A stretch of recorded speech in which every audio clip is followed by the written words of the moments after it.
नमस्कार। कक्षा 8 के ऑनलाइन हिंदी शिक्षण में आप सभी का स्वागत है। हमारा प्रकरण कारक का समाप्त हुआ और उस कारक के प्रकरण को पूरा करने के बाद हमें यह भी पता होना चाहिए कि किस प्रकार के प्रश्न हमसे पूछे जाते हैं और किस प्रकार हमें उन प्रश्नों का जवाब देना है। तो एक तो बहुविकल्पी प्रश्न जो पूछे जाते हैं वो इस प्रकार आते हैं, जैसे यहाँ दे रखे हैं कि हिंदी में कारक होते हैं। तो यहाँ 4 विकल्प दे रखे हैं जिनमें से हमको एक विकल्प चुनना है और इन विकल्पों में से जो हमारा सही विकल्प है वो है 8 प्रकार के से।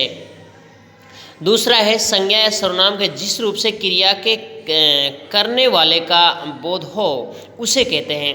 तो यहाँ भी बहुविकल्प दे रखे हैं, यानी 4 विकल्प दे रखे हैं, कर्ता कारक, कर्म कारक, कर्ण कारक और संप्रदान कारक। तो इसमें जो सही जवाब है हमारा वो है कर्ता कारक ए। अगला है संज्ञा या सर्वनाम के जिस रूप से उसका क्रिया तथा वाक्य के दूसरे शब्दों से संबंध पता चलता है उसे कहते हैं परसर्ग, कारक, प्रत्यय, उपसर्ग। 4 विकल्पों में से हमें एक विकल्प छांटना है और वो विकल्प हमारा सही होगा कारक।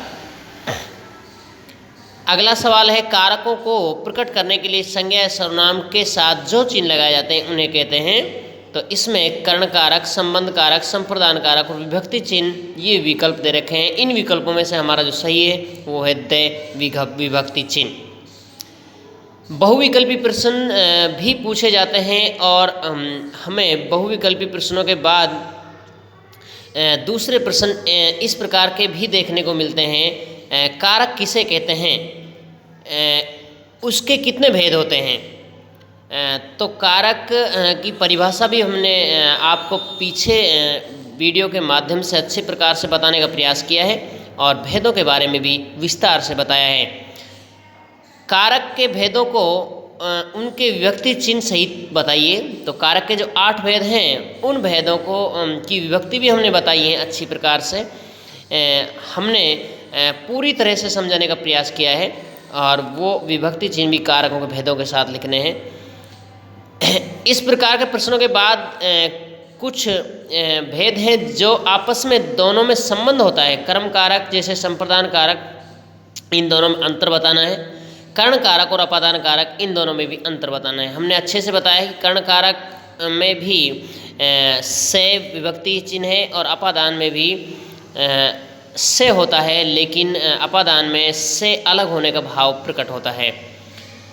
इसके बाद कुछ शब्द इस प्रकार से भी पूछे जाते हैं जिनमें कारक पूछ लिए जाते हैं, वाक्य दे दिया जाता है और उस वाक्य में पूछ लिया जाता है कि इसमें कौन सा कारक है। दानवीर पेंसिल से चित्र बना रहा है, तो इसमें हमें कारक का भेद बताना है। ये हम आपको होमवर्क यानी कि गृह कार्य दे रहे हैं, आप इनको करने का प्रयास करें। अगर किसी भी प्रकार की कठिनाई इनमें आती है तो आप हमें बताएं और हम उनका समाधान करेंगे। बच्चे बस से विद्यालय जाते हैं, मछली पानी में तैर रही है, भिखारी को रोटी दो, बंदर छत से कूद गया, माँ मेरे लिए क्या लाई, मेज पर पानी का गिलास रख दो, अरे मानव तुम कब आए, यह बानी की घड़ी है, आदि। इन सवालों में हमें कारक बताना है और सहज भाव से कारक समझ में आ जाएगा। अगर सहज भाव से नहीं आए, हल्की सी भी कठिनाई महसूस हो तो आप हमें बताने का प्रयास करें, हम आपको समझाने का प्रयास करेंगे।